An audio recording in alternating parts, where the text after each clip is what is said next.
Well, we left our homes up in Bristol Bay for the waters of Miami shore. With a hippo at the helm and our severance pay, we fly the pirate flag once more. Pirate radio with the ship and crew. We get wind in our sails and the sky is blue. There's a devil up our nose, so much work to do. Pirate radio. Well, the ship is a wreck, shit stains the deck as Michael hollers fellas make more. And Billy is a worry that he's got the scurvy, cause Chris ate all the limes in store. Pirate radio with the ship and crew. We get wind in our sails and the sky is blue. There's a devil up our nose, so much work to do. Pirate radio. Now Roy is a chum when he's on the rum. He's the glue when we spring a leak. And Stu is a mess, he does less and less. And Greg sounded worse each week. Pirate radio with the ship and crew. We get wind in our sails and the sky is blue. There's a devil up our nose, so much work to do. Pirate radio. Someone yelled ahoy, who the hell's cabin boy? Somebody named Tony, who knows? Once we got the skip, well, a mean jumped ship, cause he knew we would sail to gold. Pirate radio with the ship and crew. We get wind in our sails and the sky is blue. There's a devil up our nose, so much work to do. For the pirate radio. Here's the text I got from Dan.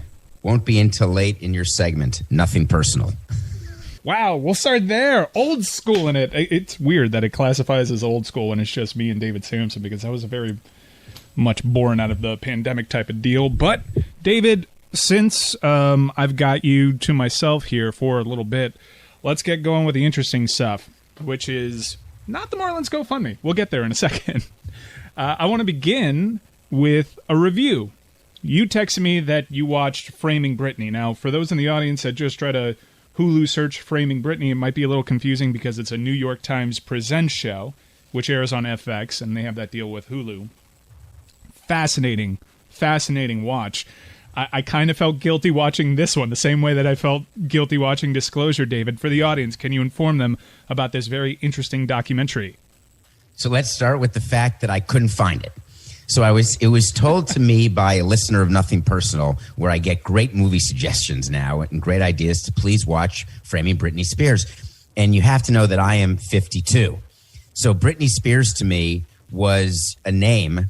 I remember her being a bit of a car wreck in terms of paparazzi. And I remember her having kids with Kevin Federline. And I couldn't name a song. That's sort of my relationship with Britney Spears. A little strange, I know, but when you're an Elvis Costello guy, that's sort of what happens. So I say, yeah, I'll watch it. So I go and I do a search function. And I have some new technology where you can press a button on your remote and you say Framing Britney Spears.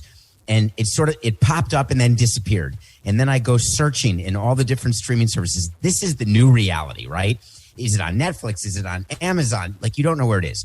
So then I find it finally, and it says New York Times, and that was the problem. So search New York Times Presents. So I sit and watch the hour and 16 minutes, which included commercials, which led me, by the way, to do Hulu Premium, because the number of commercials during the Framing Britney Spears was absolutely outrageous. It was every 3 minutes. Did you notice that, Mikey? Towards the tail end, it got pretty absurd. By the way, just to supplement, one of those issues that I think a lot of people can relate to, especially if they were trying to find this show in particular. I might have suggested it to you in the past. Chris Whittingham, hat tip to you. You put this app on my radar. Just Watch. Just Watch. It's the name of the app. If you search a program that you want to see, it'll tell you exactly which streaming service that program is on. That program or movie will show up there, and it'll tell you exactly how to find it. Just Watch. Sponsor alert. Sponsor alert. Sponsor alert. I'm just trying to help people. I'm trying to help you. I think it's... No, I appreciate that. And you had given me Just Watch. And so I did Just Watch. And then I did Just Search. And it didn't just come up. Because if you don't have the right name when you're doing the search... In any case, so I'm watching this, and I had completely forgotten the role that paparazzi played in the world prior to the advent of camera phones when everyone became paparazzi. I'd completely forgotten that her father had become her conservator because she had had some sort of what we were told or thought was a mental breakdown. I'd completely forgotten that she had canceled her second Vegas residency. what I realized while watching is that we are the problem. We in the media, we as fans, we who believe that simply because someone is willing to give their time, skill, and talent to entertain us, that means they are open fodder for every level of criticism, every level of scrutiny. The questions asked in some of the old interviews, the Ed McMahon question, I'm not going to spoil it. It basically made me feel as though I was a part of a time in the world where it was acceptable to be lecherous, voyeuristic, and disgusting. So I felt dirty, I felt upset, and I felt sad watching this documentary. The interviews that she did abroad were jaw-dropping with some of the questions that were asked. And Matt Lauer and Diane Sawyer didn't exactly do much better. Diane Sawyer, I mean, that was one of the worst interviews in the whole thing. I have great respect for Diane Sawyer. Actually was married to Mike Nichols, a phenomenal playwright and writer. I couldn't believe what she asked. What bothers me more about what they asked, and of course there's a whole level of watching Matt Lauer do an interview, knowing what Matt Lauer in his head knew exactly what he was doing in his place of business, and yet he is asking the question of Britney Spears that he was asking. Talk about living in the biggest glass house. I don't know how the guy went to bed at night. But I was thinking to myself, the reason why these questions are asked is because the people watching and the advertisers who spend money on advertising, that's the questions that they want to hear answers to, and it is sickening. One of the lessons that I got from it, and I saw a couple of tweets about it, so I went in kind of skewed. One of the tweets that I saw was, has Justin Timberlake apologized to Britney Spears yet? And you really, in experiencing that documentary, you really realize the power of taking control of the narrative from the onset. It's sort of word association now. Britney was cheating on Justin. That is what everyone takes as fact. And even if it's true, it's not exactly fair, and it helps ruin someone's life, and it gears the narrative to all sorts of magazines and social media. Perez Hilton built an empire off of it. He got off easy on this documentary, by the way. And I wonder how Justin Timberlake views that documentary. So, interestingly enough, I had never known or remembered that they were dating. And so I'm watching. Isn't that amazing? You were in a bubble. You don't remember the Canadian Tuxedo Award Show getup? I do not remember any of it. So I'm watching it, and I'm looking at Justin Timberlake, and I'm thinking, I had just reviewed Palmer on Nothing Personal, and I've been a Justin Timberlake fan of his acting. I went to see him perform in a show. He's a great performer, a great actor. I love Jessica Biel, of course, having only met her once at Marlins Park, which is a whole nother story, because it was one of the funniest times of all time. We'll come back to it. It's a good one. And so I didn't realize what he had done to her, because it turns out that the first time anyone ever cheated in a relationship was the Justin Timberlake Britney Spears relationship. I didn't know that. No, had no idea. Had no idea that was the first time. Just like I had no idea about that. And Phoebe Bridgers also said, I can't believe I'm the first woman in the world, because she decided to break a guitar on SNL and the whole world exploded. It's worth watching, Mike, and I know you watched it. I appreciate that you did. I think that the listeners should watch, because I think we all have to take a look, right? We talk about inflection points on Nothing Personal. We talk about it here on your show. When is the inflection point going to come when the level of intrusion of privacy and the level of fandom, if you will, and insanity, where social media now is, and you feel this, I know you do, and you feel the weight of the responsibility, and you and I, you are a C-level celebrity, and I'm an F to a G to an H to a Z. The reality is... you have that dash of infamy that takes you a letter above. Okay, so I'm X and you're Y. So people listen. People are interested, and we've got a platform, and you've got to use that platform responsibly. It doesn't mean we're going to be right all the time. It doesn't mean that people are going to agree with us all the time. But I think we have to recognize the ripple effect of the actions we take when the microphone is on, and the microphone is always on. And what they did to Britney Spears with those microphones on and with the cameras on, it is not human. Treated her like an animal. And I'd like to think that doesn't happen anymore in this world, but it does. I knew that I was going to experience some level of guilt when I watched this. So I shit you not, this was my experience before I started watching this. I Twitter searched my handle and Spears to see if I was a contributing factor to this. And I deleted some tweets. Nothing like that made fun of the mental stuff. It was really just performance stuff, but I didn't want to like have those tweets isolated because the public is really gathering behind her in this movement. It was really just like, I don't really like her voice, but I wanted to be safe. And then I experienced it. I realized I was overly cautious, but I understand the groundswell of support Britney Spears is getting. I will say, however, I approached everything with an open mind, and there's a lot of things about my behavior in experiencing that as it was a seminal part of pop culture at the time. I have my guilt about that. In terms of where I stand now about the conservatorship, I'm not exactly sure what the right call is there because her an attorney that tried to represent her, Mr. Streisand, he articulates it beautifully. We don't know what we don't know. Obviously, it's a great line. That's a great legal line, by the way. And he's covering up the fact that he probably does know more than he was able to disclose on the documentary. But that is the truth. I am not making a judgment about whether Britney should be free because I don't know. The laws of conservatorship, you have to realize that judges, they don't care that Britney Spears is famous. They don't care that she's got family issues. They don't care that she's got custody issues. None of that matters. None of that has to do with conservatorship. There is a belief, and it was very well defined in the beginning of the documentary, of what it means to be in conservatorship, just to teach the audience.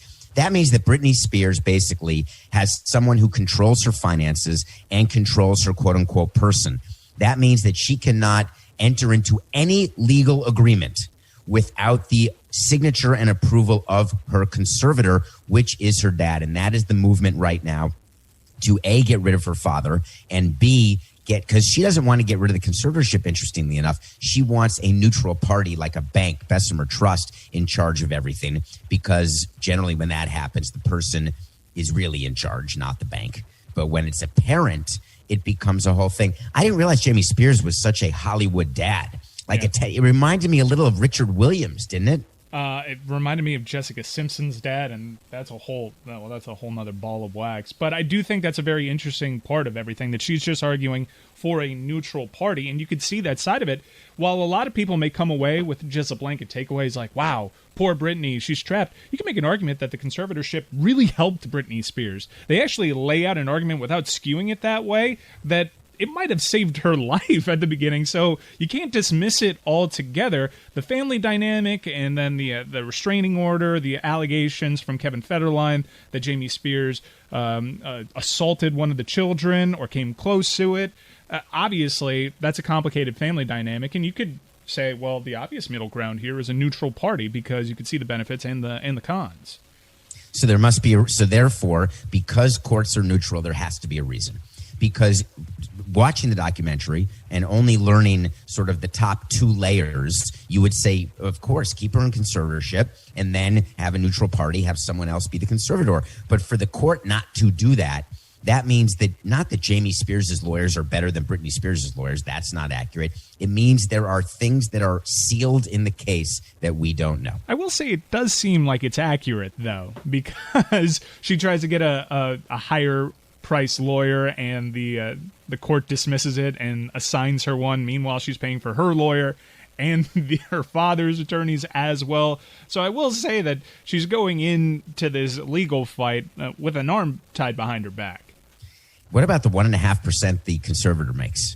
Yeah. That was a little nugget in the documentary that wasn't really talked about. How about doing a little math where you figure out the amount of money, not that Britney made, but also that her conservator makes, which included that lawyer who has since resigned, which includes the dad, who, by the way, apparently, again, only from the documentary, so I have no proof, it's absolute hearsay, was not exactly a successful entrepreneur in the business world. He was more of a not that. And he all of a sudden ends up making a ton of money. It's one of the great issues that happens with child actors and child performers, and it's totally ignored. And it's the reason why child actors and child performers more often than not end up absolutely so screwed up because the parents drive that train more than anybody else. There's plenty of meat on the bone with the Marlins GoFundMe situation, and you've been pretty consistent here since the sale.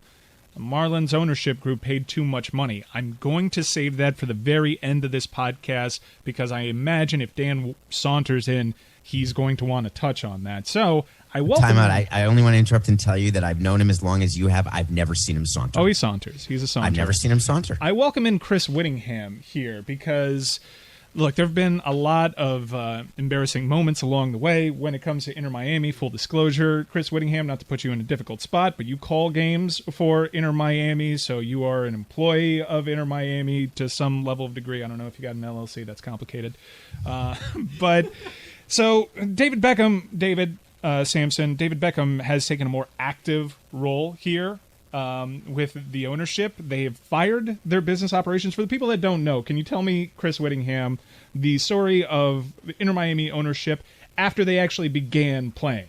Yeah, so Jorge Mas, who was interested in buying the Marlins, although you have said on this show David didn't quite meet the asking price, takes over with Inter Miami, and it seemed as though he was kind of the main leader of the operation after a certain point. The pandemic has him as the only one here in Miami, so it kind of becomes his operation, and after a fairly sizable failing in year one, David Beckham has clearly decided, I'm going to start taking over, I'm going to start running some more things, hires his best friend to be the new manager of the team, Phil Neville, and now he's kind of putting his stamp on the organization.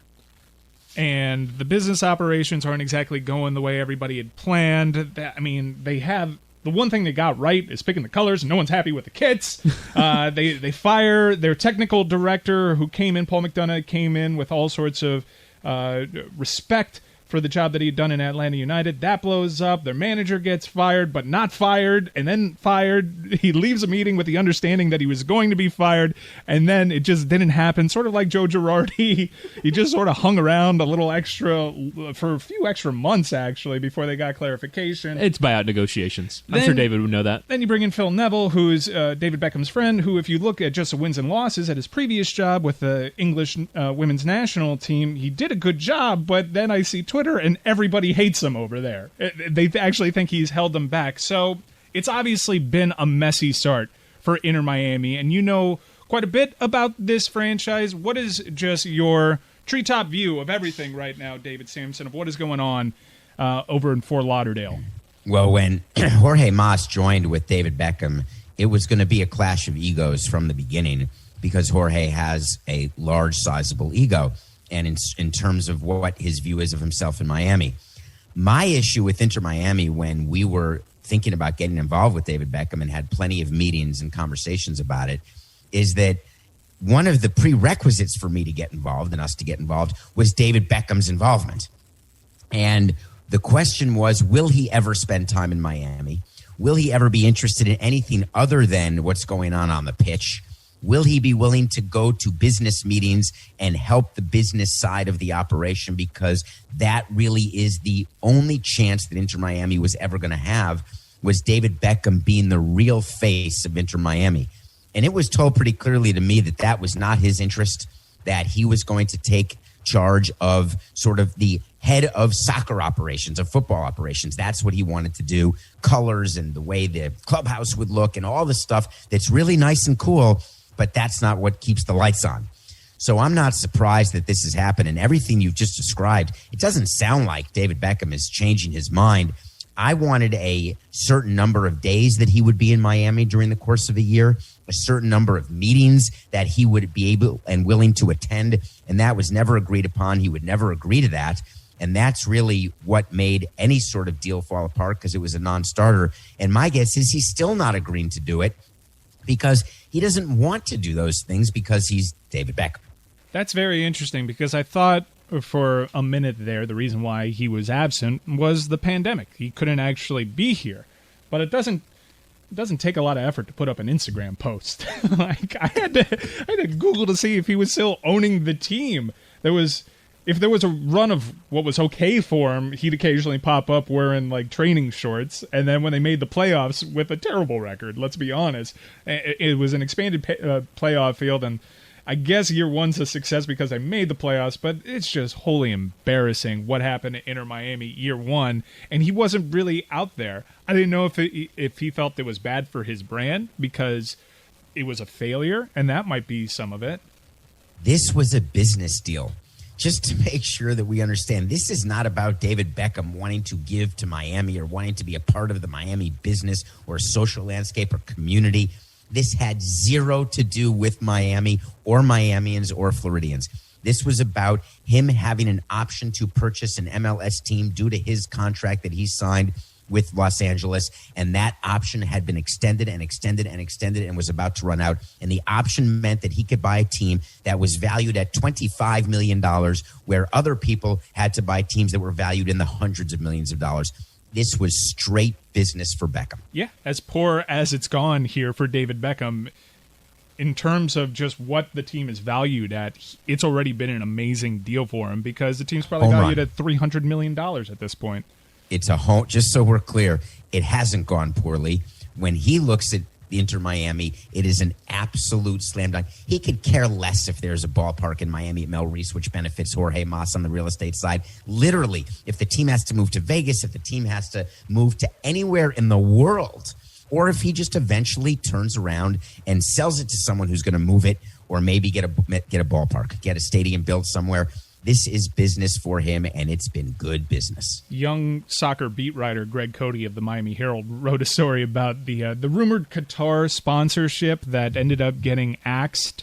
You have some background on this. We talked about it a year ago, but Greg Cody starts asking a few more questions regarding this. David Beckham has now popped up as an ambassador for the Qatar World Cup. Obviously, he's the reason why that deal even got put on the table, and he ended up being talked out of it by certain powers that be over at Inter Miami because of the horrible human rights record of Qatar, and also ties to Cuba, which would affect a South Florida team. What can you tell us about this, David?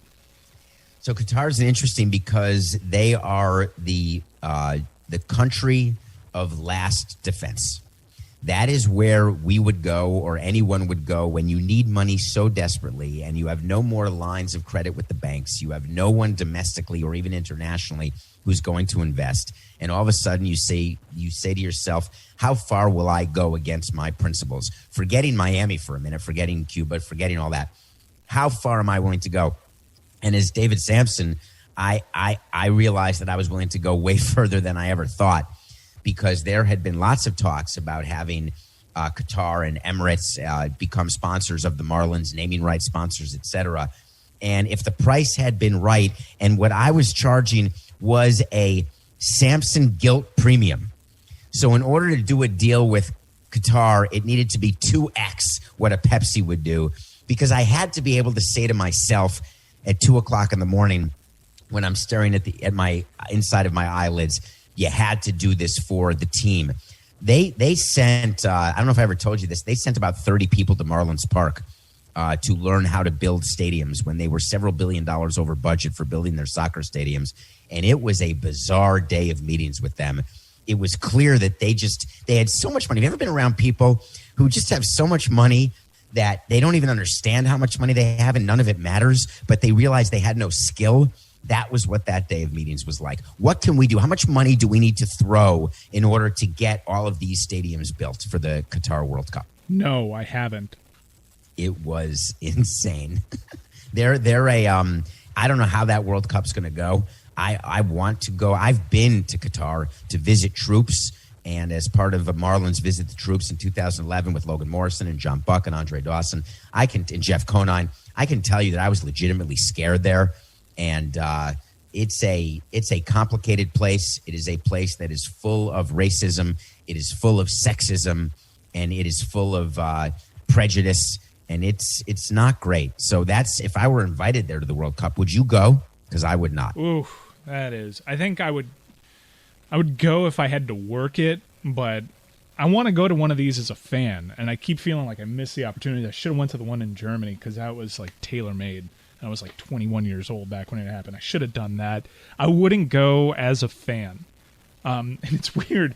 You know, in the UK, when you go to a game and you have to wear neutral colors if you're not there to support the home team, I kind of feel like I got to wear neutral colors out there in that part of the world, because if you're there for a World Cup and you're screaming USA down an alley, I'm not sure it's the greatest look. So I wouldn't go. as a fan, if I had to work it, it'd be something different, and I had to consider it a little bit more. You would need security. Yeah. By the way, I would never have you go, nor should you go without security.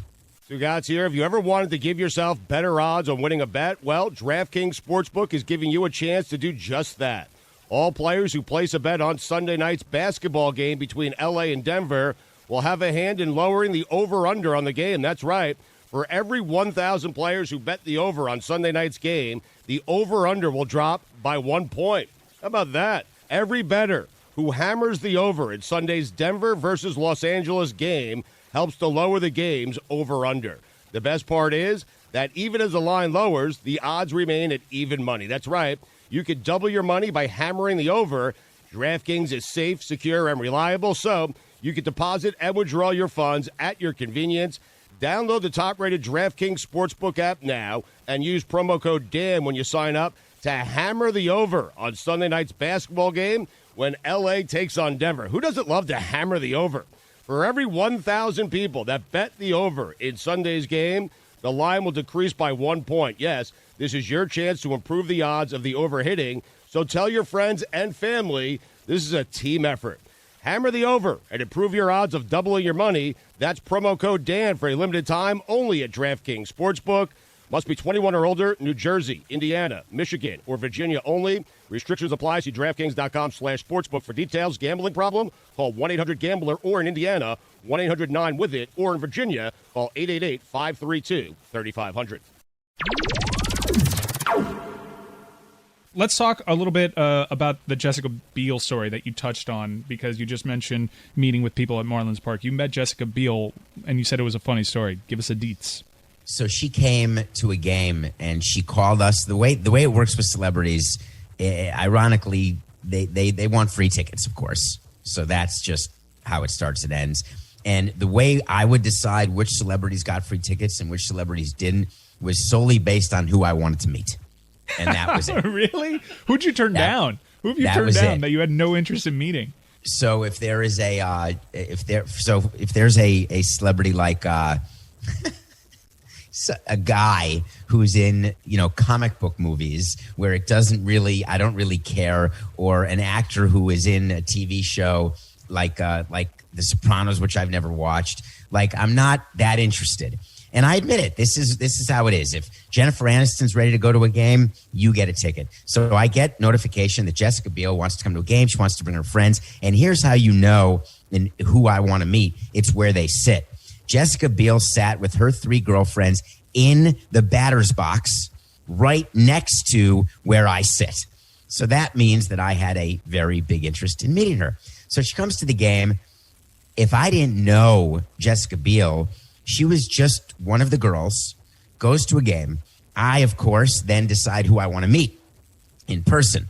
So I get told by security, okay, she's coming now. She's on her way. She's here. For whatever I'm doing, whatever meeting I'm in, I got to go. I go down and I greet if it's someone I'm interested in. This is the major benefit, among many others, of being president of a team.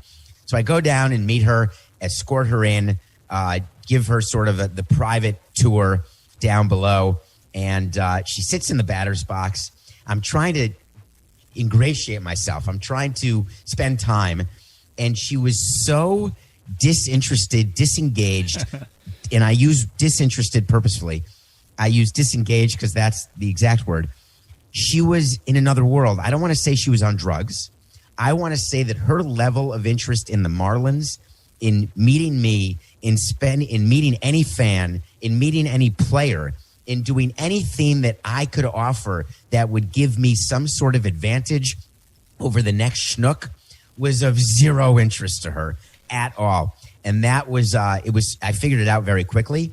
And so, I'm an investor in terms of my time. So I knew immediately that there was nothing I could do to turn this around.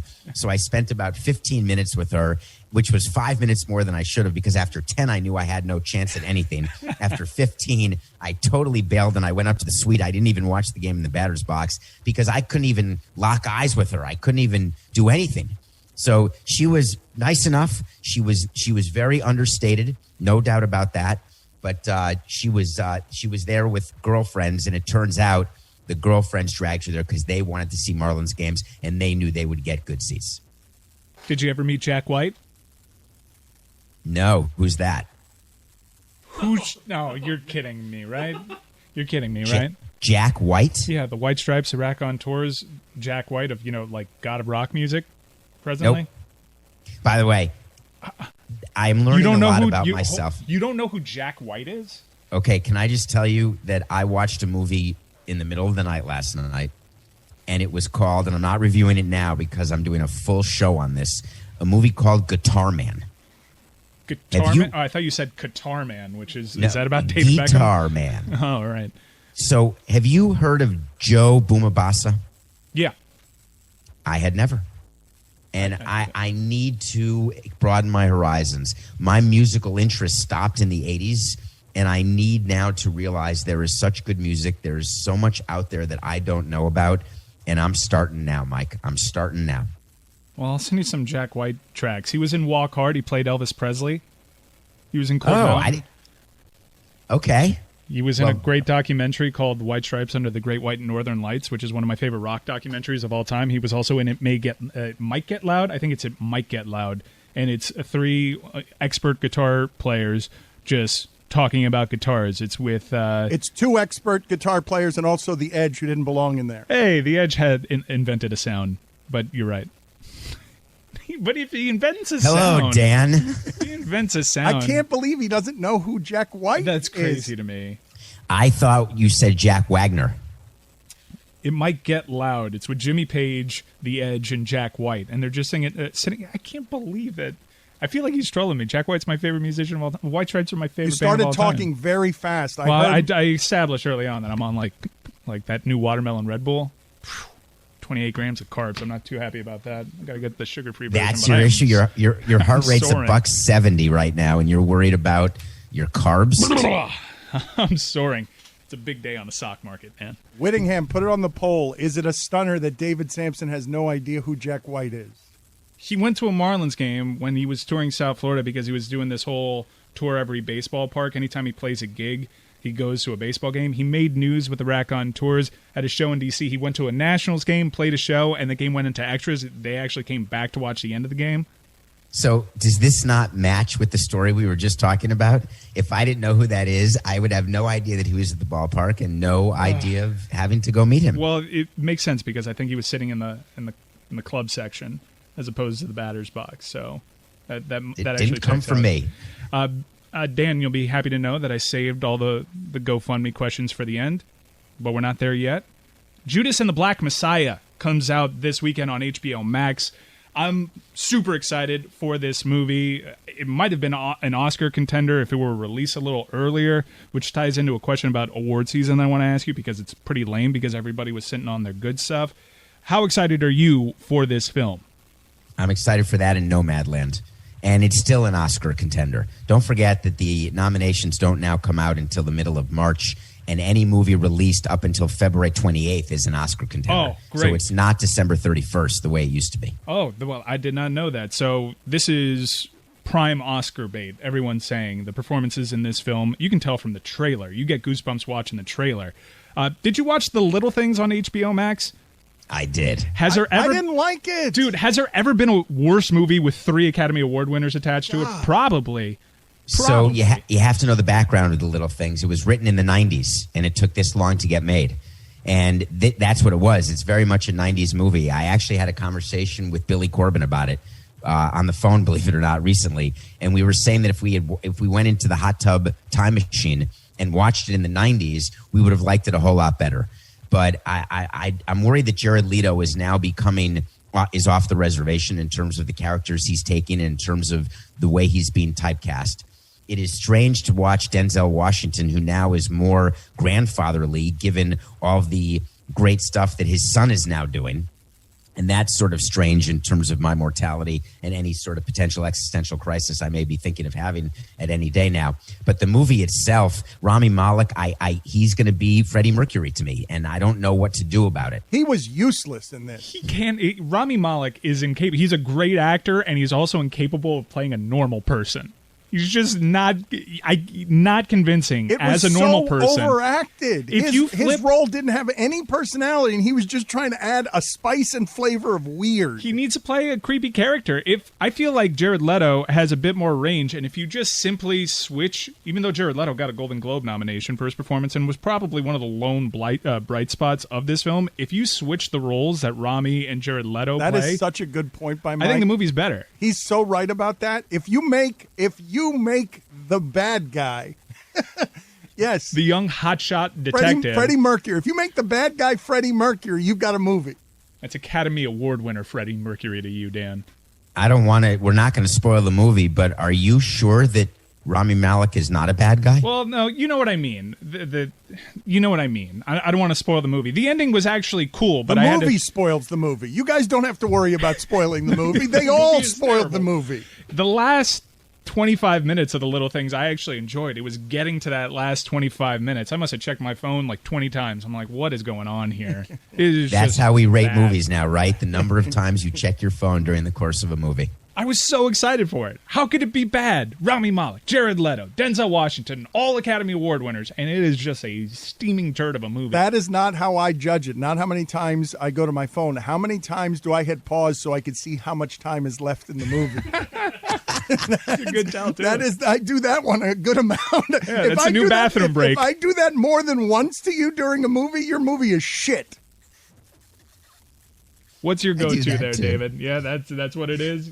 I do that too, but I check my phone. I do it by checking my phone, but I also do hit the pause button in order to see how much time's left so I can allocate in my mind how long I have. And anything like, if it's more than an hour 5, I get concerned because an hour 5 to I'm like, all right, I'm just going to watch an episode of something. But I've done it with like an hour 34 left in a movie, and then you're screwed because unlike you, I won't leave a movie in the middle. That's what I was going to say. You're so obsessive compulsive that now you're counting, I've got an hour and 5 minutes that I have to do this. Where if I get to an hour and 5 minutes, I'm out. See you later. Not going to watch any more of this if my first pause on you leaves an hour and 5 minutes left. I'm unwilling to do it. And I understand your point, and I frankly think that your way of doing it is much healthier. But I cannot walk out of a movie. I've never done it. I've never not done a movie to completion. Never. That's crazy. A lot is riding on Judas and the Black Messiah for me because so far this HBO Max experiment of films going that were supposed to be theatrically released and ending up on the platform have not gone well. Lockdown was terrible. So let's make sure we say it right. What they're doing is releasing it in theaters and on HBO Max at the same time. They leave it on HBO Max for 31 days only, and then it disappears off HBO Max and is then only in theaters, and then it will come back the way regular movies come back to those streaming services. All right, well, consider everybody lucky that The Little Things and Lockdown are coming off of HBO Max. Did you enjoy? I thought Anne Hathaway was really going for it in Lockdown, and that's all I can say about that. I find her slightly annoying because she plays for the Oscar, I feel like, all the time in terms of her scenes. And I thought that there were 4 or 5 scenes in Lockdown where she thought that the project they were doing during the lockdown, this was filmed actually during the lockdown, that they thought that they could be onto something. And hey, this is the scene where you could win the Oscar. And you could just tell. Yeah. And when you do that, you're screwed. Yeah, there was absolutely a scene there where you could tell, like, oh, this isn't for the movie. This is for a reel. I'm curious how Dave feels as the Golden Globes come out and you see that television has absolutely sort of infringed upon filmmaking and feels like it's coming for the crown of filmmaking in some ways because television has always been looked down on by actors who do big screen stuff. And now that actors have realized, wait a minute, I could feed my narcissism by doing all the same work and getting 8 episodes of something and having an 8-hour movie instead of a 2-hour movie that is a hit. I feel like television has made a resurgence in this respect, award-winning and quality of content that I did not see coming. It's that TV screens are now movie screens. That's really the difference, right? So the way we engage with celebrity and the way we engage with a moving picture is no longer just having to go to a movie theater. Don't forget the vigorish between a movie theater screen and your TV set 30 years ago was the size of the Grand Canyon.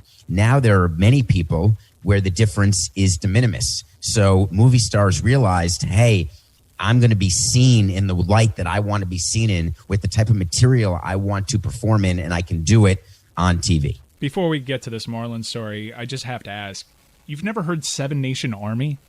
Oh, for sure he has. You work in sports and you haven't heard of the White Stripes. You've heard that song. You've had to have heard of Seven Nation Army. Play some of it for him. No, I don't have to. Bum, bum, bum, bum, bum, bum, bum. Oh, my God, of course. By the way, I know that from the Miami Heat games. Yeah, then you've heard of the White Stripes. I had no idea that it was a song. I thought it was just their internal musicians doing that. You thought that was DJ Irie.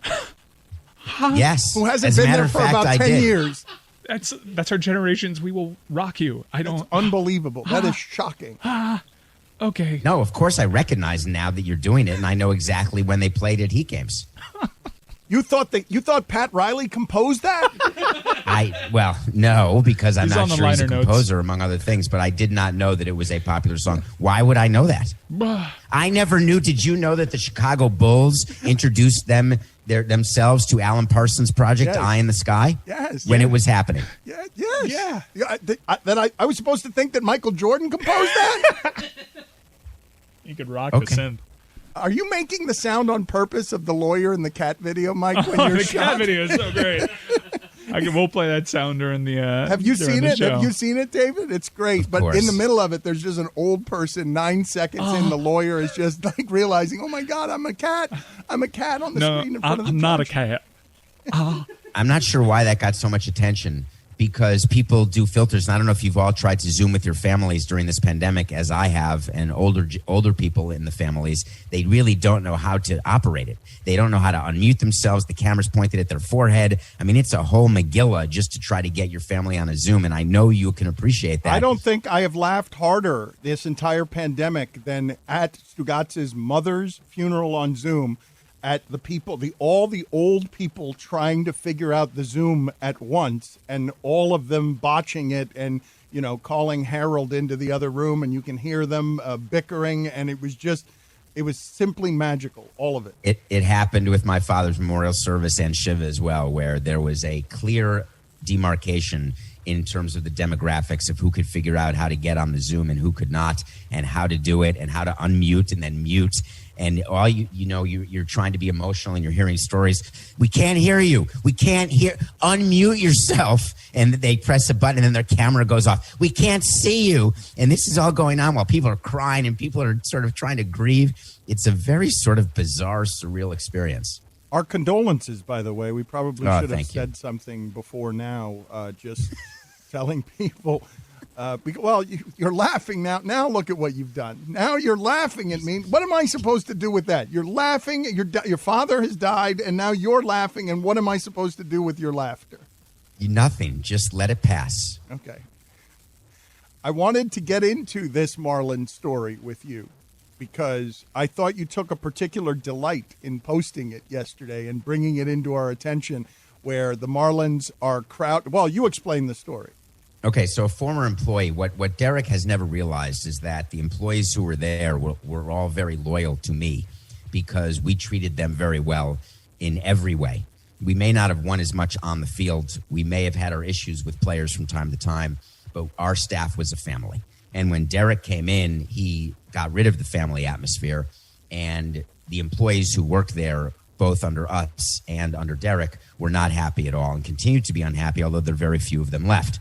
And so what he's done is gotten rid of anyone with any ties to us. So what he also never realized is that people in the media, people in the business community, all were still loyal to me, because while my public persona may be that as of an ogre or a hard-blooded business person, I had relationships over the 16 years. So I get texted to me this GoFundMe page. And the question was, what is this? And I looked through it and I recognized immediately what it was.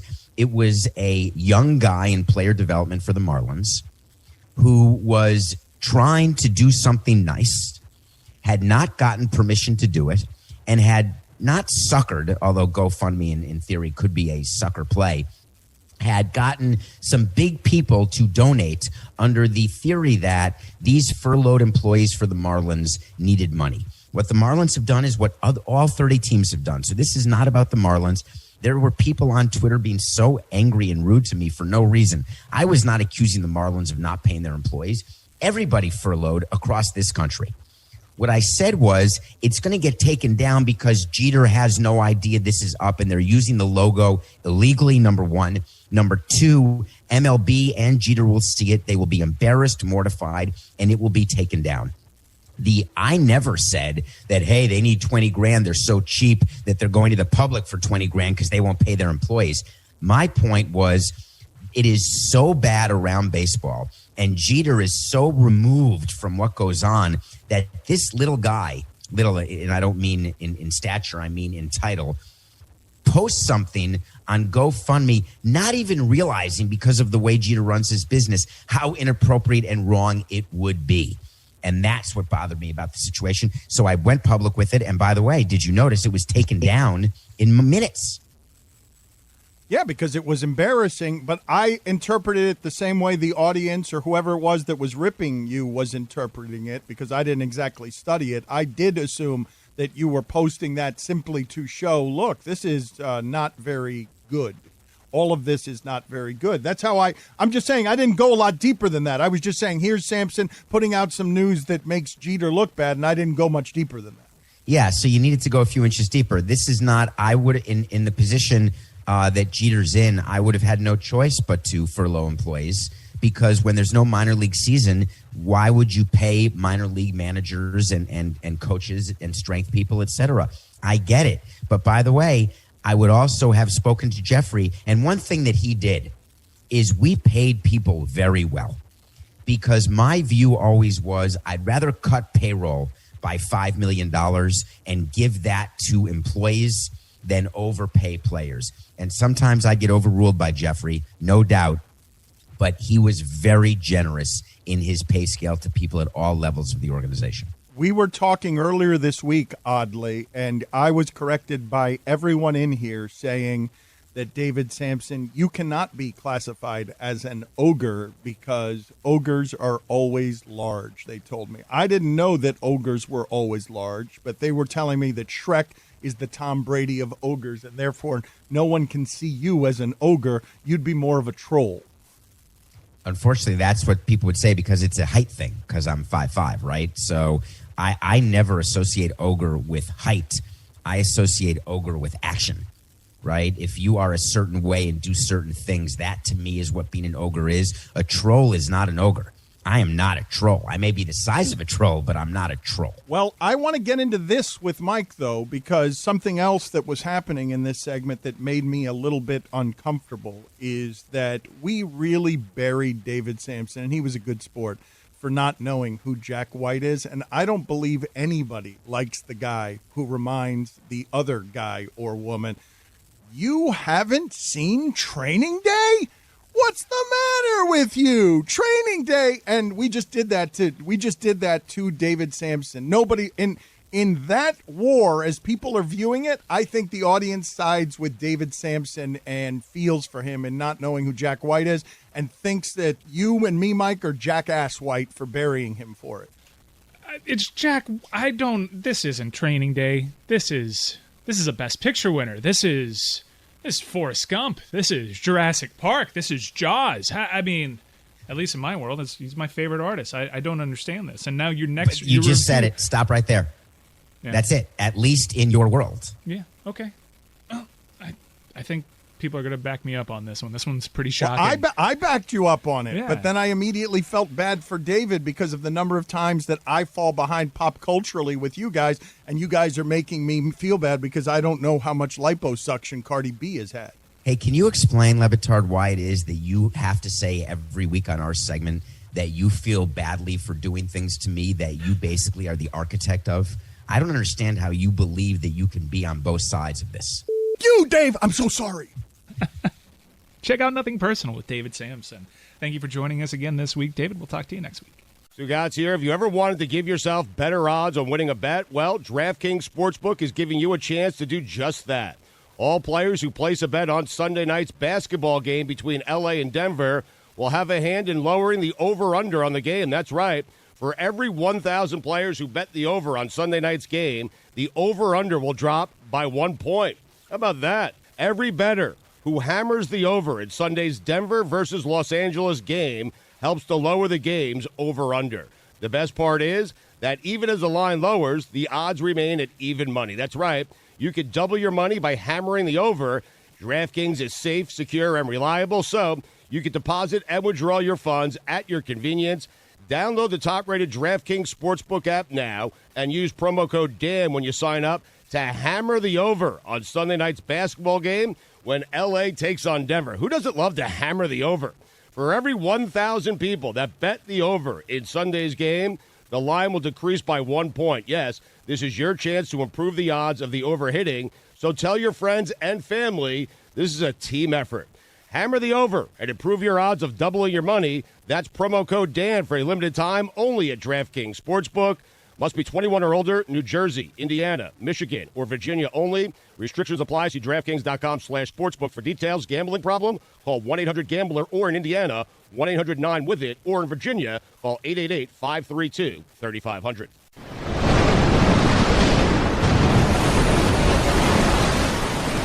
Welcome to the Big Suey, a podcast exclusive. Risky move. Just when you thought the show could not be more diluted. Walk the plank. Bam! No more free Disney trips. Now here's the marching band of nowhere. Matey. Fatface. Dan's been stress eating. And the habitual liar. Stugotz can't be trusted. The Big Suey. Yo ho, a pirate radio life for me. I was so disappointed yesterday in my reaction, my own reaction to everything that was happening with Tom Brady. Because first, I really enjoyed that we finally saw that robot be human for just a moment. Look, he doesn't have his legs. He's drunk. He was day drinking. Good for him. But it's also the most human shit you've ever seen from that robot. You've known him for 20 years, made of wires, and you saw, whoa, wait a minute, he gets drunk. It's probably because he's only eaten a strawberry since, the Super Bowl. And he doesn't eat strawberries, right? He's never tasted a strawberry? Isn't it something like that? Definitely tasted the avocado tequila, as he may have mentioned. Okay, but so my reaction was, as seeing him drunk, my immediate reaction was sort of old person, wait a minute, he didn't drive the boat in that condition because he showed up at the parade in that condition. But then when he threw the trophy, I'm like, oh my God, he's hammered. You can't be hammered and throw the trophy into the sea, because that could have been a really funny clip that I'm guessing he would have regretted if it had ended up in the water. No, I don't think there's any bad solution there. Either way, it lives forever. Death, taxes, Cameron Brate, always there for him. My reaction, though, was to absolutely, in all of that, not judge him, and this is where he wins again. It was to judge myself as you old person in an equation that involves Tom Brady, the oldest player ever in a Super Bowl, having fun in his 40s, as the guy from Miami who is all about the day drink, who is all about celebrate in the morning on a Tuesday just because you live in Miami and everyone else has to go to work. I looked at myself in a mirror, and this is where Tom Brady wins forever and wins again. Yesterday morning, as he is celebrating his 7th championship, the sports writer, the gas bag, who, like Max Kellerman, dared to doubt that he would be someone who would overcome every single odd as a 6th rounder to get to 7 goddamn championships while he's celebrating drunk and happy. I'm staring in a mirror, not drunk, kind of drunk, and unhappy with myself because I'm the old media guy shaking a fist at the behavior of a guy who's earned behaving that way. I love him walking out of that gate. I love the fake. I love him trying to give off. I'm not hammered. Like the media there is taking pictures of him and he just gives a wave to the crowd, kind of like, no, everything's fine here. I'm not hammered. This is just normal. I have a declaration. Took 7 Super Bowls, but I am officially a Tom Brady guy now. Me too. That guy's good. I know. He's good. He's a good footballer. And he's fun. a good guy. Wow. Yeah. Okay. It's clearly skincare that I went to tb12.com last night. We're putting the red hat to the side, right? Everything else is what we're examining. The red hat was to the side. Okay. This was before we all kind of knew it was like a serious thing with Donald Trump. Okay. I think we might be a little too hard on Tom Brady there, considering the fact that he just won another Super Bowl. My God. Unreal. And he gets drunk, too. This is a side of Tom Brady I did not know existed. He's even better looking now. If he wants to lead an insurrection against America, I'd be okay with it. That's what I'm saying. If he wants to throw trophies at the Capitol because he's throwing 7 of them, and Mitt Romney has to run out of the building scared. Right. So I think part of the problem is Tom Brady hasn't publicly come out and said anything about it because he doesn't want to add fuel to that fire. If you wanted to extend him the benefit of the doubt, you're kind of desperately hoping he comes out on the record and says, hey, all that bullshit was bad. Just say, Trump bad. That's not me. He hasn't said that publicly, so you can hold that against him. One thing that I would think that might be coming from Tom Brady at some point, because it seems like he is a really good teammate. It seems like guys love playing with him. Mike Evans is now saying he'll take a pay cut. Bruce Arians is saying Mike Evans is a rare superstar that will take a pay cut to stay there. Mike Evans is who we're talking about, which is not the guy you think of as pay cut, also not the guy I think of as superstar, even though he's a very good receiver. He wasn't very good with Tom Brady. He was just an amazing weapon for them to have, but it didn't feel like he was their number one receiver all season when Baltimore twice is holding him to no catches for 2 yards. He felt like a bigger superstar when Jameis Winston was quarterback, but when Tom Brady comes to your team, you're no longer the team superstar. That's it. Then it became a team. Tight ends, running backs, safe, and really their number one receiver was Godwin all season, right? Like, I mean, we can agree it might have been Mike Evans in name, but I think statistically, or the guy you feared, or the guy most likely to do anything on that team, regardless. All of which is to say, Tom Brady found his voice on Facebook doing a documentary with Deepak Chopra's kid, where he was really revealing into his life in a way that would make you think. Is that Gotham Chopra's legal name? Yeah, that's I don't recognize his first name. Gotham. Yeah, Mike Evans came on towards the latter part of the year, ended up having a 1,000-yard season. And do you think of him as their number one receiver? Yes, easily. Okay. Yeah, probably. Godwin's great though. It's him or Cameron Brate. And so you're in, or Gronk. They scored. Yes. They scored 2 tutties yesterday, on Sunday. Tutters. I love that conversation. 2 tutties.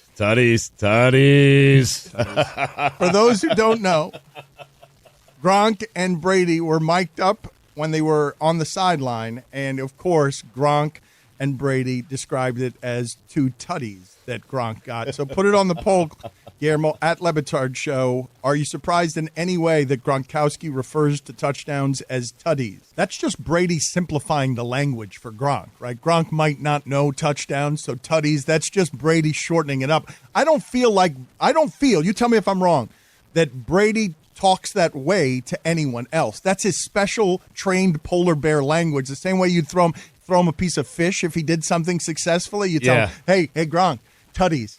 Gronk, 2 tutties. You and me, tutties. So you're saying if it was Cameron Brate, it would have been like, hey, 2 touchdowns, my That's man. right. Way to go. Way to go, Brate. Death, taxes, and Brate. 2 touchdowns for Big Bad Brate. Probably just says, show me your tutties, and just laughs and then scores. That's what I was going to say. It sounds so similar to another word that he likes. That might be actually, that might be what, hey, Gronk, you motorboated 2 tutties. It's the most relatable Tom Brady's ever been in his entire career. Even his social media posts, while amusing sometimes, they come off as like a little old guy stiff. Everyone can relate, at least if you were born and raised in South Florida, to backwards hat, shades, and be in 3 sheets by 2 o'clock in the afternoon at some point in their life. It's the youngest he's ever looked. Maybe It's the backwards hat. unbelievable. It's incredible. Mike, this guy has reversed aging. It doesn't make any sense. He looks better and healthier than he did at 33. I can't believe I used to think he was handsome, given how much his face has progressed over the years, because they do that where they show what his face was, and I could have sworn he was a handsome guy at the beginning. Seriously. And then by the end of it, I'm like, man, he used to not be that good looking. We all had the same reaction to that, Stugotz, right? When they did the facial growing up of Tom Brady, and you're like, wait a minute, he's got fat in his face when he's young, he's pale and he looks unhealthy. He's 23 there. What do you mean he looks unhealthier 20 years ago than he does now? It was baby fat. He is definitely getting better as he gets older, better looking, and better as he gets older. But I think the year in Tampa and South Florida with that sun, because he really looks good. This is the best he has ever looked, period. End of discussion. He's got to play again, and I there's know. no signs of slowing down. It's already the greatest thing we've ever seen in team sports. He's replaced Michael Jordan. It's unbelievable. I have a theory. I feel like everyone has a look that at some point in time will be the most attractive look, right? You just have to happen to have it when it's the most attractive look. So like me, for example, there could be a time, or there was a time where it's like, wow, this weird kind of like gangly, kind of scrawny person with glasses and a hat, that is it. Like, that's the look. It's just not now. Like, now's not the time for that look, so I'm not benefiting from it. Billy, but I feel like there's a time that Chris, if you were alive in like the 1700s, like, you would be like, holy crap, like, this is power, this is sexy. Look at Chris, he could be a king. Yeah, I would crush in the 1700s. Chris, you would be so great in the 1700s. You'd be better than any of us. Unfortunately, you'd be the fat guy in the forest with an arrow through his head because you couldn't lead anything. You'd be like the 27th in charge, just sort of oafy running around. You wouldn't be in charge of anything. You'd just be part of a really oafy tribe of pillagers. We actually had a meeting the other day, just to take you guys behind the scenes a little bit, where Gary said to Chris, you look like King Henry VIII. And I don't mean that as an insult. And then I Googled King Henry VIII, and I was like, an insult. Not super flattering. See you, Gary. No one knows Gary. Nobody. No one. You just mentioned Gary. They'll learn. They'll learn. Okay, don't explain the joke. I will not. I'm going to stop explaining the joke. Now, if it's the first time you mention the name. No. Everyone gets mad at me. That is a joke Billy just made for 9 people. No, but you explain Gary once to Mike's point, and then you don't explain Gary again. It's the first time we've ever said his name. You don't have to explain Bruce. You have to explain Gary. Billy knows what he's doing there. No. Gary's not even the important part of this story. The part of that story is Google King Henry VIII and see if it looks like Chris Cody. So I'm doing it now. Gary is part of the infrastructure here. I promised I wasn't going to do this anymore, but you guys always do this to me. That's all you Don't have to do say. it. Don't Said do enough. it. He's part of the Yeah, infrastructure. that's We all had a Gary. meeting with them. They get it. That's all you have to say. Like, you just can't pull a random Gary, Billy. Nah, too much. You got to appease the people a little bit. They want to know more. They want to see more. My stories are lingerie, okay? I'm not going to go full nude. I'm going to give you a little peek. Gary, wonder about that. See you, Gary. So Gronk rolls in on, we were calling that the SSTD, were we not? Were we not calling that at one point, the ship or the boat that Gronk rolls into? Gronktastic celebration. Where do we have, Mike, let's empty the file on some Gronk stuff just to celebrate. I know people are tired of talking about Tom Brady, and we should probably move away from it, but I'd just like to empty the file sort of celebrating that these two guys, again, Gronk is the age of Travis Kelce. His body is made of bolts. He is the greatest tight end we have ever seen, and somehow is the same age as Travis Kelce because the game has just destroyed his body. And here at the end, he comes out of retirement. You saw Arians quoted, maybe. Sam Farmer, an excellent reporter for the LA Times, gets all these stories all the time. He's been doing it for such a long time. He just goes over to Arians' house, and Arians gives it up in terms of talking about everything that happened there. Tom Brady comes into their camp, knows everyone on the roster, knows everything they've got, and tells Arians right there, I think I could get my trained polar bear to come out of retirement as well. And so they got O.J. Howard, and they got Brady, and they got all these weapons, and they built just a wonderful huddle around him. He got Gronk to block, and then rewarded him with 2 That's tutties. right. Well, this is what Stugotz was saying. Stugotz was saying, and you can't put it past him at this point, that you don't actually know as we sit here after seeing Tom Brady drunk and flinging successfully the Super Bowl trophy across a bay. Drunk. Hammered before noon. So great. You don't know for sure that he didn't just thank Gronk in the Super Bowl with 2 little tutties, just to thank him for blocking all season. Just to fuck with the Chiefs. Like, I'm going to throw it 11 yards to Gronk here. Gronk, I'm going to get you a tutty here.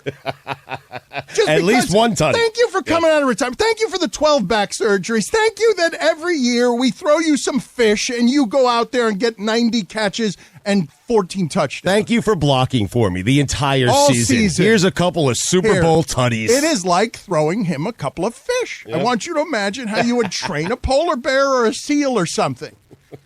I imagine that that's what he was doing with the Super Bowl trophy when he threw it to Gronk. Here, Gronk. Was that Gronk who caught it? Wasn't he throwing it to Gronk? Braid ended up hauling it in. Of course. Death, taxes, and Brait. Yeah. So good. Wide open. What do you have in the Gronk file there, Mike? Sorry for party rocking. I would love for you to just empty that file without any context, without explaining any of it. Turn down for what? For what?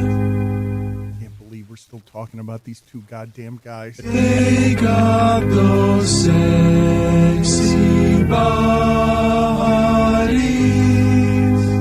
Belichick turns off the television, right? Yes. Ha ha ha ha ha ha ha hallelujah. Ha ha ha ha ha ha ha hallelujah. Peyton Manning cries himself to sleep at the end of the bed, and his neck hurts as the tears roll down a face that looks much older than Tom Brady's. Yeah. I think that Gronkowski is not human. I really mean that. I think they feed him out of their hand when he gets off the field. You couldn't haze him. There's nothing you could do to him because there's smoke comes out of when he plays. And when he goes across the middle, you cannot watch him. Oh, my God. And can you imagine in the cold trying to come in and undercut him? You'll wind up being taken off the field in a stretcher. Gronkowski, who should be tested for something. Because I've never seen a human being like that go off the field and he like snorts to his teammates. There's no English or anything spoken. He is. He is made of circuits. You're He absolutely really right. is. There's fire coming out of his helmet. And when he goes across the middle, forget it. What do you think he says in the huddle besides slobbering and breathing and sneezing and stuff? Do you think he knows his own name when they say, Gronk, we're going to you? Or do they just tase him a little bit? Watch Gronkowski. Watch Gronkowski. I'm not talking about in the game. I'm talking about in public. You've got to put a leash on him. You cannot let him roam around. Before we get to Armen Keteyian, I got a sports radio topic for you guys. What do you got? Could Bruce Arians have been the greatest head coach of all time if he just so happened to be given a shot at coaching Tom Brady earlier? Because Bruce Arians was a two-time coach of the year, once as an interim head coach in Indianapolis when he took over for Chuck Pagano when he was fighting cancer, one coach of the year there. Goes to Arizona, damn near gets to a Super Bowl in Arizona. Respected everywhere as a great mind that was always considered an assistant because of the Temple ties. He just never got his shot. Now he is one of the more progressive head coaches we've ever seen in that sport. No, Look the at most. his staff. No, He's a gold standard. No. Not one of the most progressive coach in the history of that sport. And he just won a Super Bowl with a damn near mid-40s Tom Brady at this point. This is truly one of the best coaches we've ever seen, and he's a first ballot Hall of Famer, and he's doing this so late in life. His chance at being a head coach came so late. If he were given a chance earlier on in his career, we might be talking about them the way that we talk about Lombardi. To Coach Brady, you're saying, if he had that chance. Because, Mike, he might have another 10 years with Brady, and he might go down as the greatest head coach of all time. He did retire once due to health concerns. It is such a good thing to say, though. Just like we said, Tom Brady has had 3 different Hall of Fame careers. You could, if Belichick hadn't hogged 20 of the Brady years, you could have a situation where he allows both Belichick and Arians to be the best coach of our time if he quarterbacks until he's 53 years old. Well, then that goes back to Stugotz's question: is Belichick overrated? I knew is he you were going to actually do even this. a good coach? I knew you were going to do this because, Mike, thank you for opening the door. I thought that's where Stugotz was going to go immediately there. I told you earlier this week we should take Belichick out of the Hall of Fame. And Tom Brady's not the only other person on Tampa Bay that looks better with age. I've got a framed autograph by Butch Davis team photo of the 2001 Cleveland Browns, and I was going through it the other day. And on the top line is assistant Bruce Arians, and he looks like shit compared to how he does now. A Kangol hat makes you look so cool. You think that Bruce Arians is looking low bar, Dan? Low bar. He looks better now. That hat. Yeah, he looks better now. Yeah. Armen Keteyian next. Armen Keteyian has been doing good work across a few decades here on a lot of different platforms, and I wasn't totally surprised to see him in the middle of the Tiger Woods documentary, but he told the story well that I did not think was going to be told well, Stugotz, because when I was cynical about Michael Jordan and the ESPN documentary where Michael Jordan had influence of how his story was told, and so it was flattering in every depiction, and when it was done in 9 parts, I still didn't feel like I knew how it is that Michael Jordan became Michael Jordan. But in 2 episodes, Armen Keteyian got an athlete that has been public forever but has never said anything interesting or introspective. He gave you a look at Tiger Woods, whose career we've seen play out on television, that was still surprising to me because it had so much roots in it that explained how he became a great golfer, how he became a sex addict, how he became a drug addict, all of it, and how sports contributed to that. So I wanted to talk to Armen. You should check out the documentary on HBO. It's a very well done piece. I don't know if the Brady one will be good, Stugotz, but I was cynical that a Tiger Woods one could be good because he's so publicly guarded. I didn't think anyone would get in there. Right. I'm surprised that Armen was able to get in there that deep to Tiger to tell that story the way he told that story. And you're right with Brady. It depends on how much say Brady's going to have over his own documentary, I would guess. All right. So Armen Keteyian joins us now. And the reason I wanted to bring this up, and forgive me if I get too inside here, because if you haven't seen it, I'm promising you that you will find it revealing, even if you're not interested in sports or Tiger Woods or golf or anything. It's just an interesting human story on how someone becomes a maniacal champion in a sport. So I thought a lot of things were interesting about this documentary, but the first question I wanted to ask you, Armen, is deep inside, which is the last clip of Tiger Woods that ended the documentary, I thought was the first time I saw a modern Tiger Woods being interviewed. So it made me feel like the documentary I had just seen, the only time you used anything from an interview from him was at the very end, sort of as the punctuation on his life, 10 seconds, that you got to sit down with Tiger Woods, that he gave access to it, but that at the end, all you got was one snippet of modern clip. Did I get that wrong? Because I thought that was artistic, but yes, I thought I might have. You got it absolutely wrong. So I'll tell you. Good analysis. Yeah, that's a great analysis, but it's absolutely wrong. That wasn't us. That wasn't Matt Heineman or Matt Hamachek, the 2 directors that were really involved in doing all the interviews. That was taken, if memory serves correctly, from Tiger's relationship with Discovery Golf. And he has a exclusive deal with them where he does talk on a YouTube channel or on Discovery TV about certain aspects of his life. And the directors and the archivists for the doc found that somewhere and pulled it and put it in the film. And you're right, it does look like we were talking to him, but I can tell you that the directors reached out, a number of different times to try to engage with Tiger and his people, but as you well know, they're not interested in doing anything unless they have sort of that Michael Jordan control over it. And in the end, I don't think Dana really made a lot of difference to us because, frankly, I'm glad we didn't have him. I think the doc was much, much better. Certainly want to give him an opportunity to respond to certain things, but in the end, I think we knew enough and had enough people that had insight into Tiger's life where it stood on its own.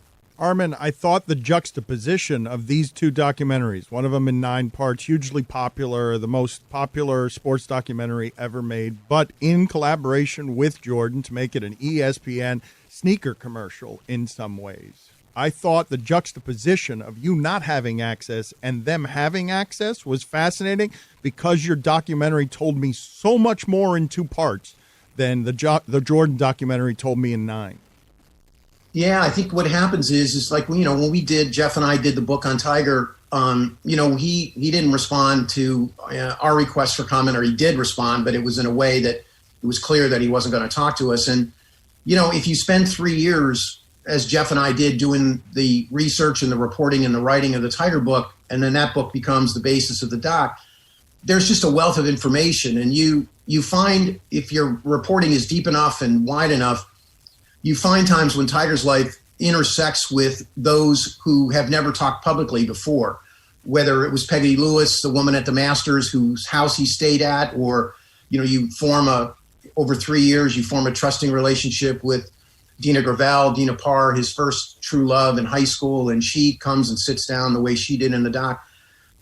Frankly, I prefer, if I'm going to do a biography that's that deep and a 360-degree view of somebody's life, unless I'm writing it with that person, I prefer to do it the way that we did it, because you're right. I can't imagine Tom Brady's journey on ESPN is going to be any more insightful than if somebody had been from the outside in. And I think, in our case, it worked to our advantage to not be burdened or hamstrung by having the principal person in the doc.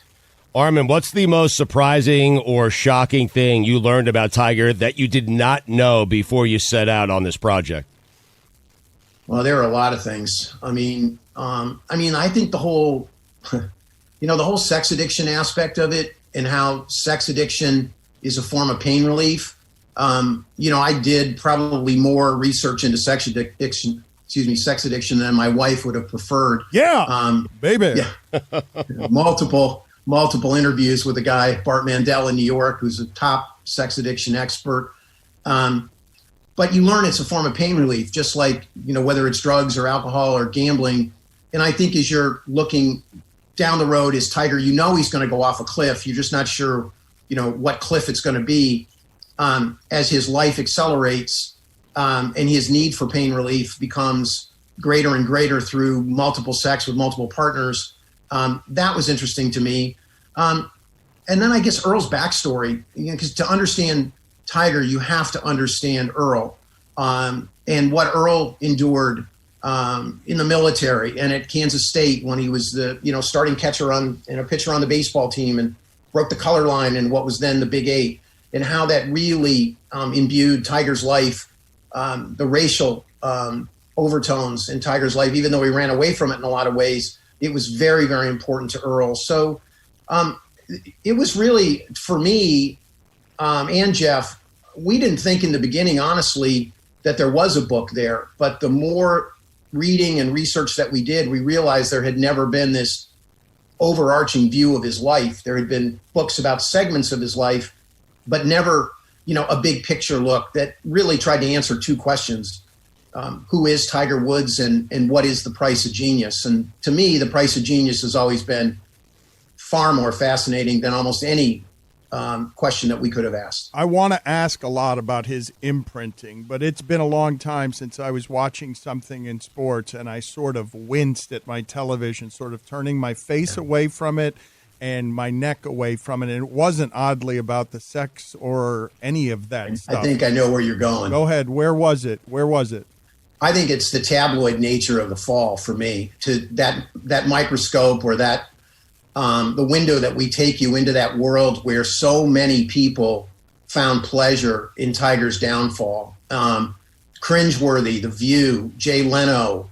It becomes a punchline for the late night comics, and the whole National Enquirer thing to me was, it's a window into how, to me, Dan, that the downfall of others becomes entertainment for us these days, and it's gotten nothing but worse.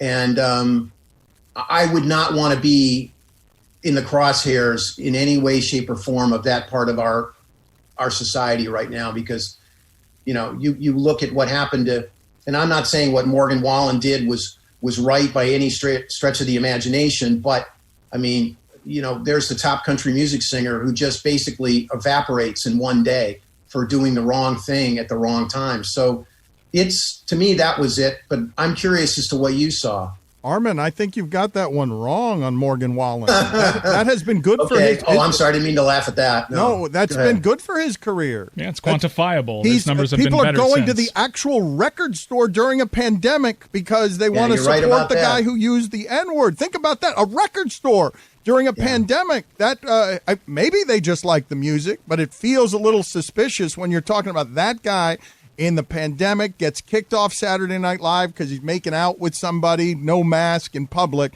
and then he gets caught by TMZ using the N-word, and I do believe so far it's been good for his career because we're not even talking about download. When you get wiped off of Apple and Spotify and the highway on Sirius within 24 hours, that to me, that's what I find very interesting right now is that there's no leeway on anything. When you're out, you're out. Whether he comes back or not remains to be seen. Can you help me with what happened at the end of all that tabloid stuff? Because I ended up in the place where I was mortified by how the Masters reacted with judgment to Tiger Woods having sexual infidelity. Like the Masters, that particular place, Armen, protecting the legacy of the guy they're on their hands and knees worshiping when he's the non-black guy walking on their course, gracing it with his excellence. But the moment he has a sex problem, the Masters of all places condemns him for immorality in a way that was parental and was like lashing him across the back with their judgment. Oh, absolutely. Billy Payne, that moment at the press conference, I actually was there because I was covering Tiger's return for CBS News at the time. And I mean, people were looking at each other out of the, sides of their eyes like, I can't believe what we're listening to. And, I thought Bryant Gumbel was the perfect person to take Payne to task for that. But, you remember some of this stuff, Dan. It flies by sometimes in our life where it's good to remind people the tabloid frenzy. It's good to remind people that what Billy Payne, the audacity of what Billy Payne had to say in that moment was absolutely, the wrong place and the wrong thing to say. And the beauty and the awe that Tiger could bring on the golf course, all those things, a book is one thing, as you well know, but to see it on film, and the directors, both Matt Heineman and Matt Hamachek and Alex Gibney and Sam Pollard and all the people that were involved in it. I mean, it's nothing but decisions. You have to make very tough decisions as to what stays in the doc and what goes out, how long you spend in some places, whether you briefly touch on something. You guys blew it, Armen. Together. You guys blew it. I wanted another part. You had another part in there. You probably left another part on the cutting room floor. That should have been 3 parts. I think we could have done 6 hours if they had wanted to, because there are aspects of Tiger's life. And right now, honestly, there's a scripted series being worked on and written that takes a very different tact into Tiger's life. And I think it's a lot of the things that were on the cutting room floor or they just couldn't get to. But that doc itself, the 2.5 or 3.5 hours, 3 hours and 15 minutes, it took the better part of 2 years to do. And that's why I think it's so good, is because they were so careful about it. But so artful. So I can't explain to people how artful it is. No, Armen. It is artful, Dan. It's really, right. Armen, it's really good. But I'm wondering if you had more, why not use it? I think it was an HBO decision. When it was down to the end, people don't know this, but it was a big bidding war between Netflix and HBO. And we thought at that time, Netflix was buying everything of significance. And we just figured at the end, when it came down to money, Netflix was going to be the one that was going to win out. And it turned out that HBO really wanted it in a way that knocked Netflix out of the water. And I think because it was on HBO, it just didn't maybe have the real estate. They gave us Sunday night at 9:00, which is their premiere spot on the network, and so I don't know. I mean, I think we could have done, it could have been 4 or 5 hours, but I don't know whether Matt Hamachek and Matt Heineman could have lasted for that long. It might have diluted it some. I'm curious what hurt the most to leave out. Like what? Give us the stuff that's not in there that you really wanted to get to, and you're like, you're kidding me. We've got to keep this so short that it's going to be too tight. There's an aspect of Tiger's life. You saw a little bit of it with Stevie Williams, where he was talking about, I understand, and I'm speaking as Stevie, I understand that you want to make a change as a caddy and that you want to move on, but I didn't think I was going to lose you as a friend. And that cold-blooded nature of Tiger, and that comes from Earl. And that is like father, like son. When you have outlived your usefulness in the House of Woods and you're excommunicated from the church, it's cold-blooded. And there are people that I thought, one gentleman, John Merchant, who was incredibly influential in Tiger's amateur career. John raised a ton of money in Connecticut through a lot of hard work to help fund Tiger's amateur career. John was the one who broke the color line at the University of Virginia's law school, the first black to graduate from the law school.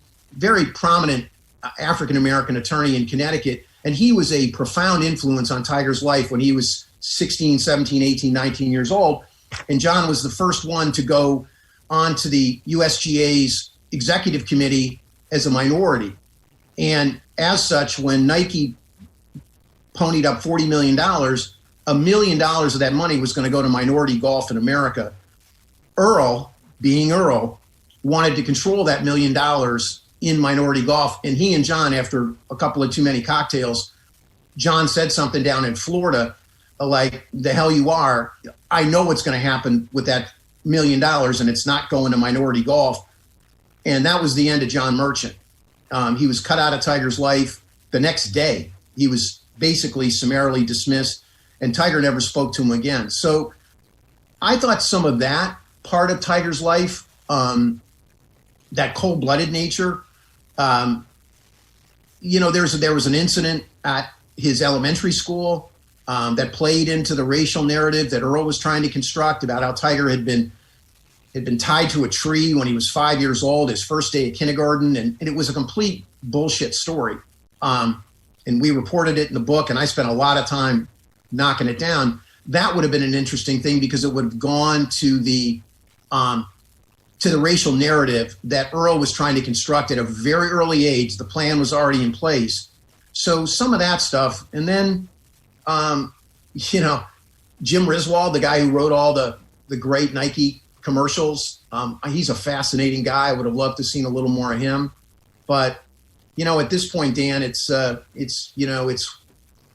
water over the falls. And I'm kind of glad I'm done with it because I spent 5 years with Tiger now, and I'd kind of like to move on to something else. Armen, I think that maybe, though, you did have it at the right length because you could have left all that out and simply done what you guys did in the movie, which is illustrate how he broke up with his girlfriend, and it sounded like it was just his parents writing her a letter. His girlfriend of 3 years, you didn't need to go much deeper than that. That was I didn't think you could have an example better of how coldly the Woods will excommunicate you, is even if you're in love, even if your son might be in love. That's it. I felt like what you guys portrayed is that his parents broke up with that girl. You got her to say it, basically.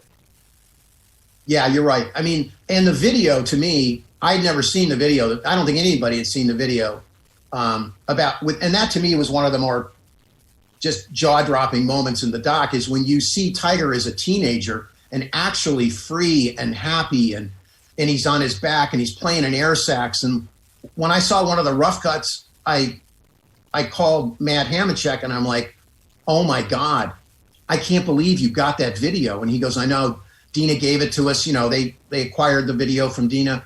And I was like, oh my God, I can't watch enough of that. And they brought it back in the second part too, which I thought was brilliant. Because you just wanted to see that part of Tiger, which we never got to see.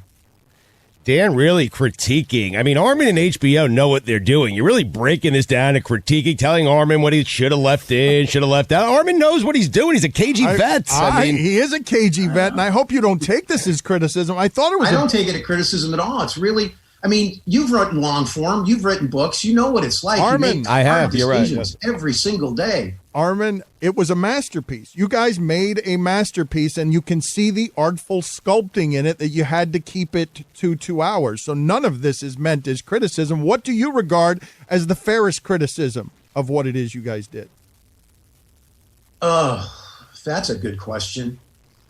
Well, I can tell you what's unfair first. I mean, for Mark Steinberg, and I have gotten to know just through emails and in his public comments, to call it salacious. I mean, that doc is a lot of things. Salacious is not one of them.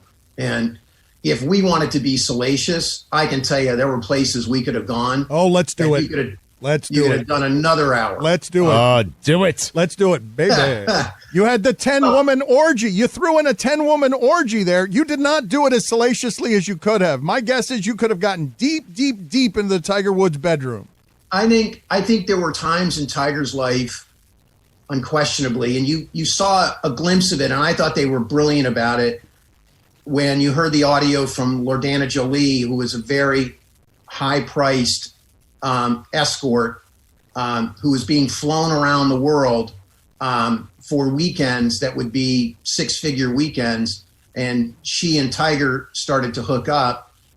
And what was happening in that period of his life was really interesting. And I think that had we wanted to be salacious, and I thought they were brilliant about it. They touched on it, you felt it, and then we moved on. There was no need to turn it into some sex story, because I don't think that's fair to anybody. You're right about that. However, I've got to stop you, because the way they did it was very good in that they just breezed by it. Here's 2 quick minutes. We know what you want. Okay, here's a 10-person orgy. Let's get out of here. We're just going to say this is a pain relief thing and get out of here. But I want to start a new segment right now. Get Salacious with Armen Keteyian. I think we could blow up. Let's blow up the internet. See, this is where my career goes right off the rails. Let's go. Yep, what was that horn dog doing in the bedroom?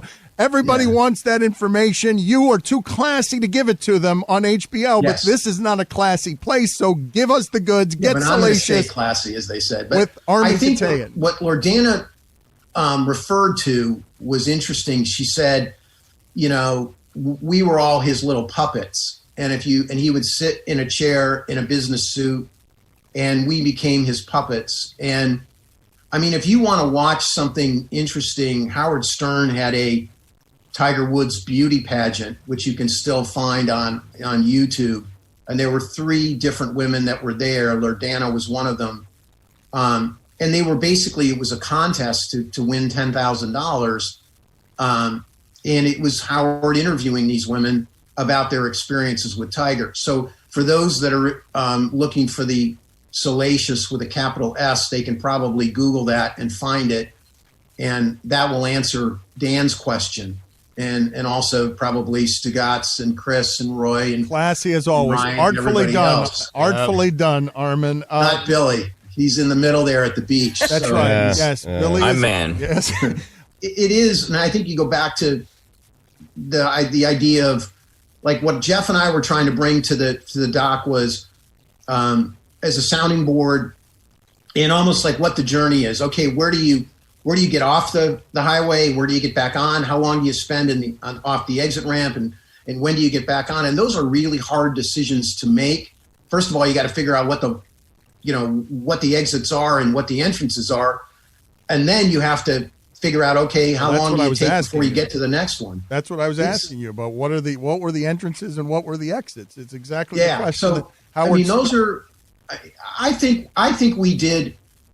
I'm trying to think now, and the fact that it doesn't come right to the top of my head probably is reflective that I feel like we did a really good job in telling the story. The one thing we did not want to do, and I think that's you see at the end.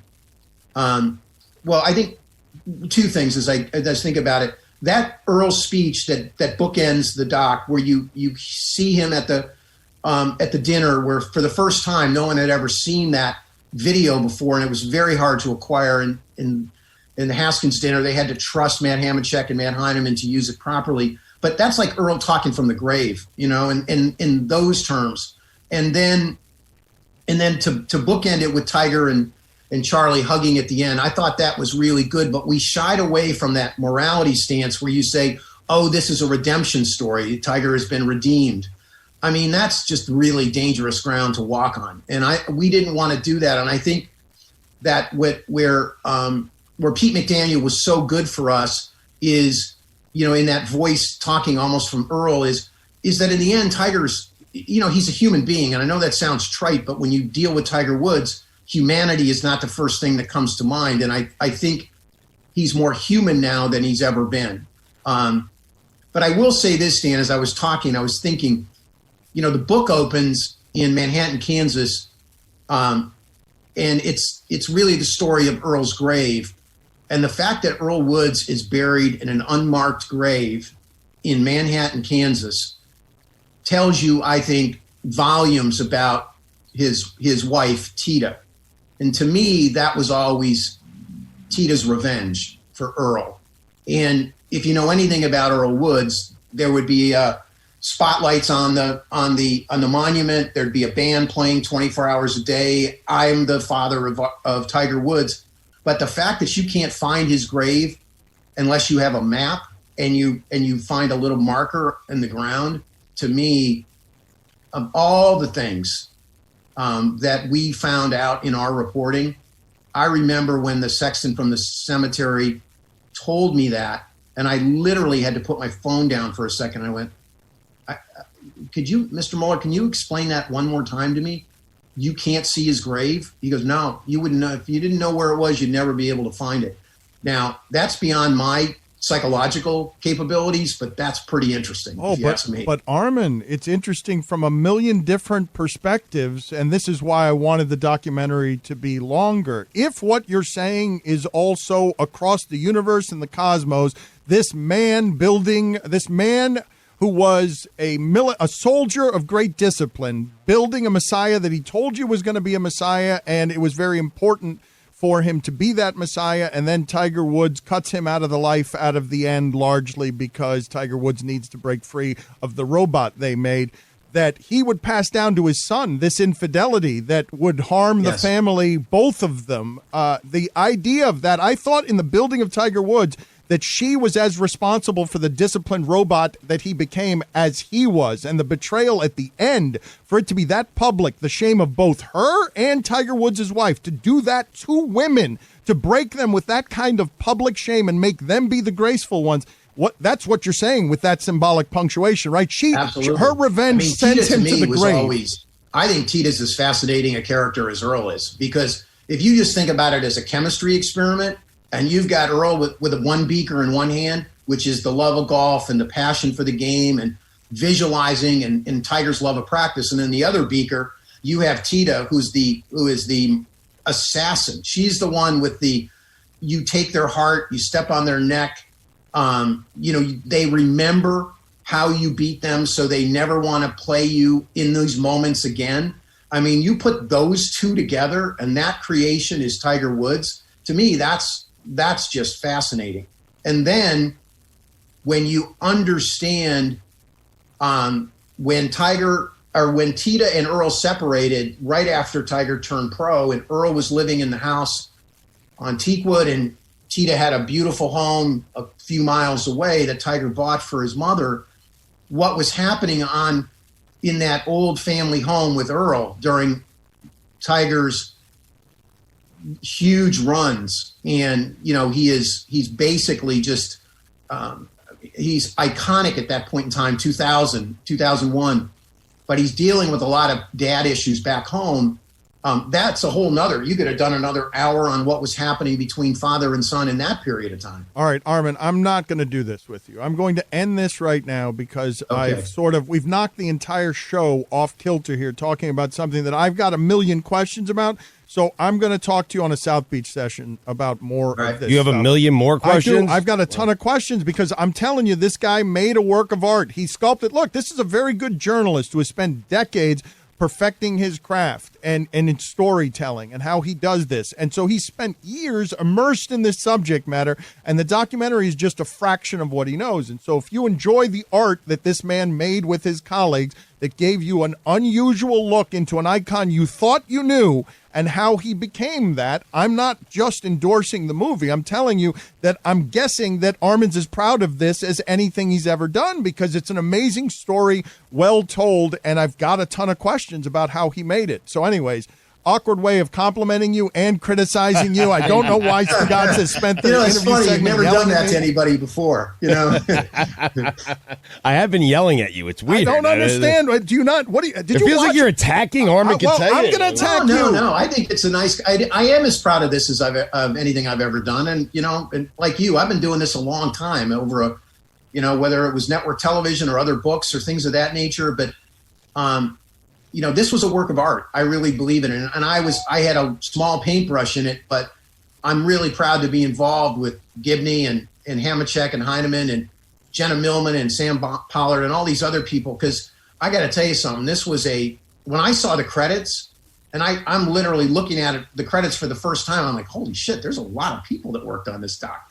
And I didn't realize, if you just look at the list of interns, it filled an entire screen. And I don't even know what they did, but they did enough to get a credit in the film. And to me, that's extraordinary because I know just from the archivist and what they went through to get all that video. That shot when they're talking about Earl's infidelity and the Winnebago, and you see the Winnebago. Well, this is the thing I wanted to ask you. You said hard to acquire footage. I want to ask you about that. The friend crying on camera, just saying on camera that I taught Tiger Woods how to be unfaithful. I couldn't. Well, there are a lot of things. Joe Roman. But I know. Stugotz, you haven't seen it yet, have you? Moment. Stugotz, you have not seen it yet because you wouldn't be this kind of asshole to me during this conversation if you'd actually watched this with your dad like I told you to. I'm getting to it. I saw part 1. I have not seen part 2. I'm waiting to see part 2. My mom's funeral got in the way, Dan. You haven't. Oh, there. His mom died again. You mother. Armen, thank you for being on with us. All right, guys. Thanks a lot, Danny. Talk to you. You mother. See you, Armen. I saw the whole thing. Joe Exotic. It's crazy, that guy.